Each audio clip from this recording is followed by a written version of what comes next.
Hello and welcome to the Catholic Audiobook in a Month podcast. My name is William Wilson, and today is day 21 of Abandonment to Divine Providence by Father Jean-Pierre de Caussade. I will be reading chapters 7 and 8. These are amazing chapters, and there's a lot to cover, so let's get into it. First of all, there's a few Latin phrases. The first one, diei eructat verbum. This is from the Vulgate, Psalm 18, verse 3, which translates to, day by day the word is spewed out. Later you will read, exivit vincens ut vinceret.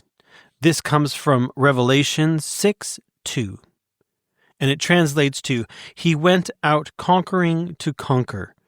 And this is in the section on the banner of Christ. We also hear about how we don't need to justify our actions, that our actions speak for themselves, on how God obstructs all channels so the soul may live in Him alone. There's also a mention of the Knight of Faith, once again, St. John of the Cross, and we also see something of St. Therese in here, in a way, when it speaks of the childlike gentleness and goodwill that is necessary. Let's get started.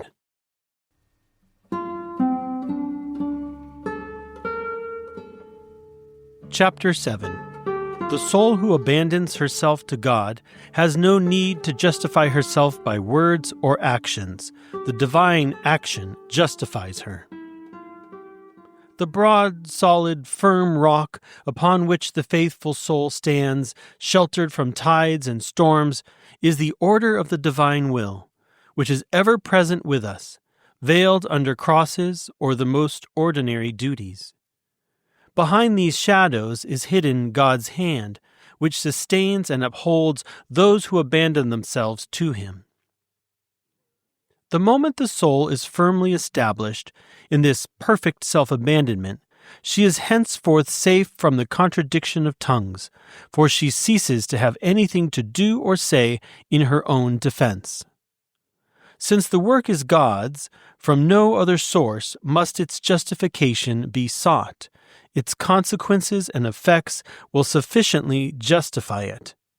We have but to leave it to its own development. Diei eructat verbum.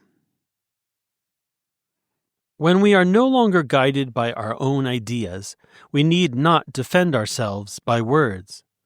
Our words can only represent our ideas, and where an absence of ideas is admitted, no words are needed.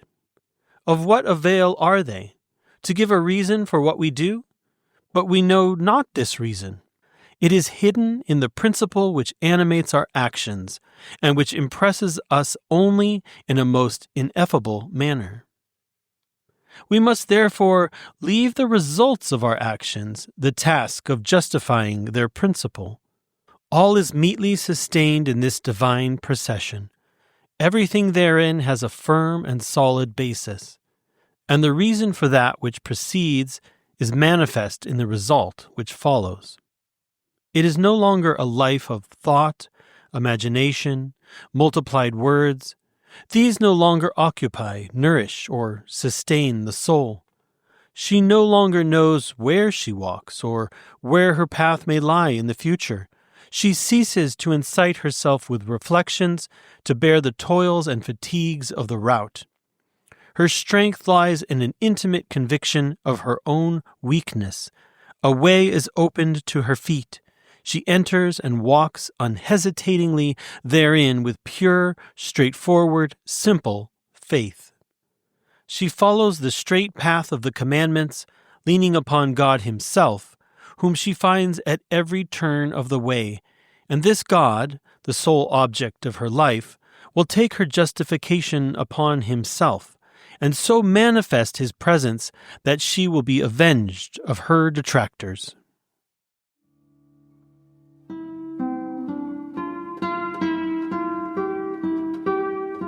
Chapter 8. God gives life to the soul abandoned to Him by means which apparently lead only to death.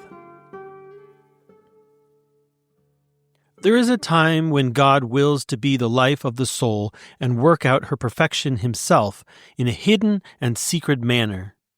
Then all her own ideas, lights, efforts, researches, reasonings become a source of illusion.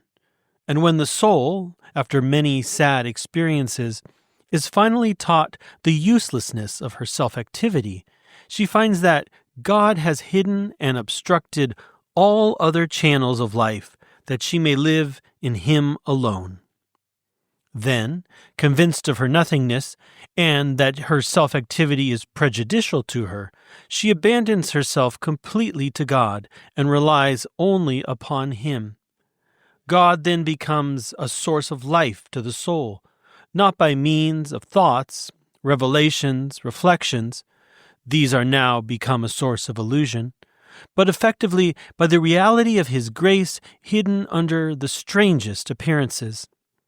The divine operation being invisible to the soul, she receives its virtue, its substance, under circumstances which she feels will prove her ruin. There is no remedy for this obscurity. We must remain buried therein, for here, in this night of faith, God gives Himself to us, and with Himself all things. Henceforth the soul is but a blind subject, or rather, she may be likened to a sick man who, ignorant of the virtue of his remedies and feeling only their bitterness, frequently imagines they must lead to death. The exhaustion and crisis which follow them seem to justify his fears. Nevertheless, under the semblance of death he receives health, and he continues to accept the remedies at the word of the physician. Thus souls abandoned to God's will take no heed of their infirmities, except those of a nature sufficiently evident and grave to require care and treatment.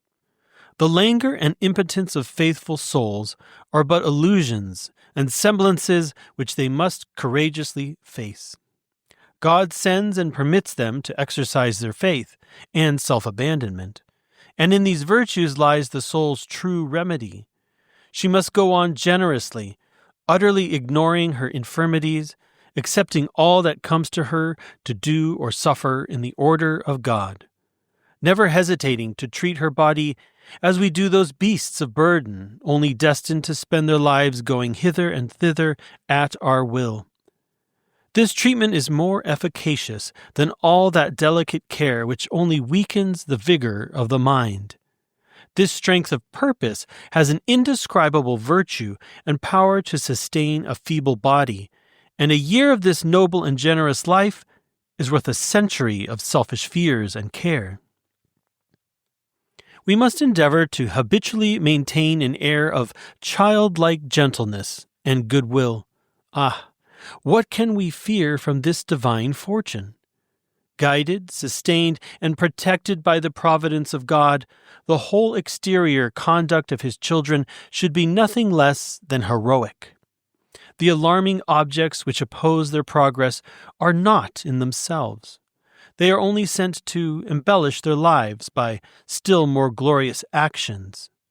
They entangle them in embarrassments of every kind, whence human prudence can see no issue, and feeling its weakness stops short, confounded. Then does the divine fortune gloriously manifest what it is for souls who wholly trust therein. It extricates them more marvelously than the writers of fiction, with unrestrained imagination, in the leisure and privacy of their study, unraveled the intrigues and perils of their imaginary heroes, bringing them invariably to a happy end. More admirably still does it guide them safely through the perils of death, the snares of demons, the terrors of temptation, the fears of hell. It elevates these souls to heaven, and they are all the real subject of those mystic histories more beautiful and curious than any ever invented by the crude imagination of man. Then onward, my soul, through perils and fears, guided, directed, and sustained by the invisible, all-powerful, unerring hand of Divine Providence. Let us go on fearlessly in joy and peace to the end, turning obstacles into victories, remembering that it was to struggle and conquer that we enrolled ourselves under his banner, exivit vincens ut vincerit, and every step under his guidance is a victory. The Book of Souls lies open before the Holy Spirit, and their history is still written, for holy souls will furnish material for its pages to the end of the world. This history is but the relation of God's operations and designs upon man, and it depends upon ourselves whether we shall appear in its pages and continue its narration by uniting our sufferings and actions to his divine will.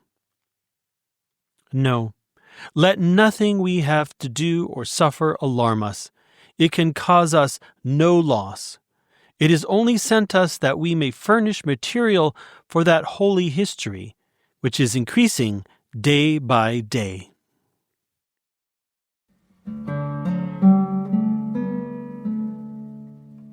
That's all for today.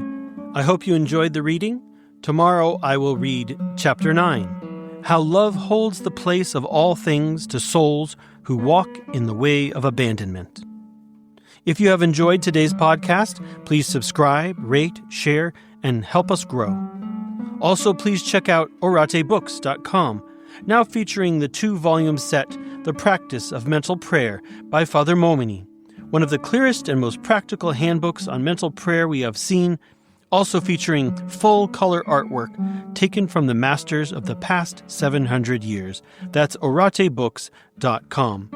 If you'd like to learn more about us, please visit oratepodcasts.com. That's ORATE podcasts.com. Thanks for listening, and I'll see you tomorrow.